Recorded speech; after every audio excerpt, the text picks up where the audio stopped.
स्वतंत्रता प्राप्ति के बाद के सभी दशकों में सरकार ने गरीबी से जूझने की चेष्टा की है। इस समस्या पर अब तक काबू न पा सकने का एक महत्वपूर्ण कारण यह है कि हम वृद्धि और प्रगति की उस दर को प्राप्त नहीं कर सके जो पर्याप्त ऊंची हो। इस वृद्धि और प्रगति के जो लाभ पहुँचे हैं उनसे समस्या हल नहीं हुई।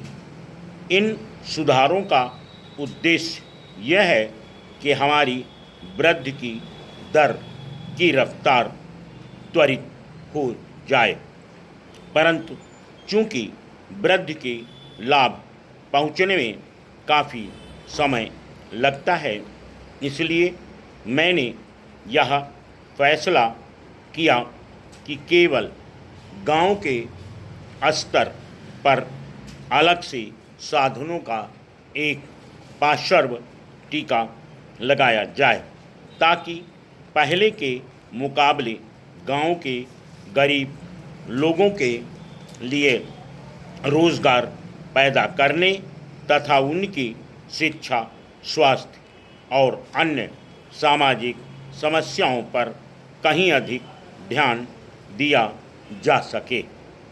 इसे बाईपास मॉडल कहा जाने लगा है, जो गांव में गरीबी के एक महत्वपूर्ण कारण पर ध्यान देता है, अर्थात वर्ष भर गांव के पूर्ण रोजगार का अभाव, जिसके फलस्वरूप रोजगार ढूंढने के लिए गांव वाले गांव छोड़कर शहरों की ओर जाने को विवश होते हैं।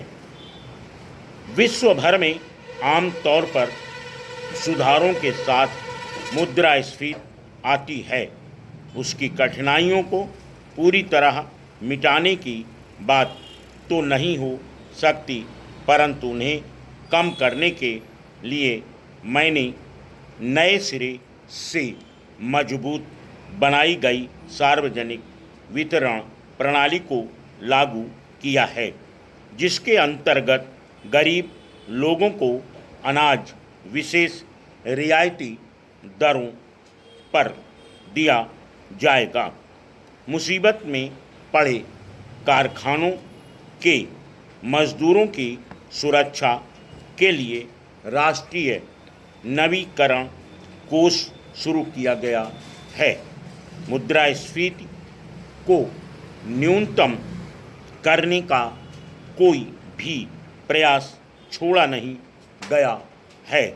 मैं यह चर्चा आपको इस बात की जानकारी देने के लिए नहीं कर रहा कि हमने क्या किया है, बल्कि इस बात पर जोर देने के लिए कर रहा हूं कि हमने आँख मूंद कर ये सुधार नहीं किए, बल्कि इस बात पर अच्छी तरह विचार करने के बाद किए हैं कि क्या कठिनाइयाँ सामने आ सकती हैं, और इस दिशा में समझते बूझते हुए प्रयास किए गए हैं कि उन कठिनाइयों को किस तरह कम किया जा सकता है, ताकि इन सुधारों का लाभ समाज के सभी वर्गों तक पहुंच सके।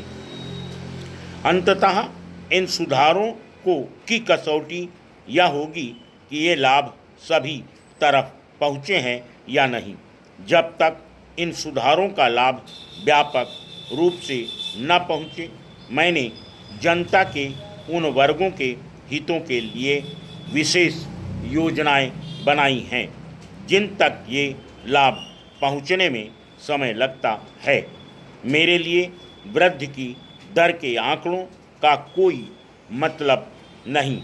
मैंने तो शुरू से मानव हितों पर ध्यान दिया है, और इसी दिशा में हमने अपने प्रयास आगे बढ़ाए हैं। आज ज़रूरत इस बात की है कि हम बड़ी सावधानी पूर्वक यह देखें कि समय समय पर हमारे सामने क्या बाधाएं आ सकती हैं और उनको हल तत्काल और प्रभावकारी ढंग से दूर करें। Full stop. यहाँ पे एक शब्द गलत हो गया। अरे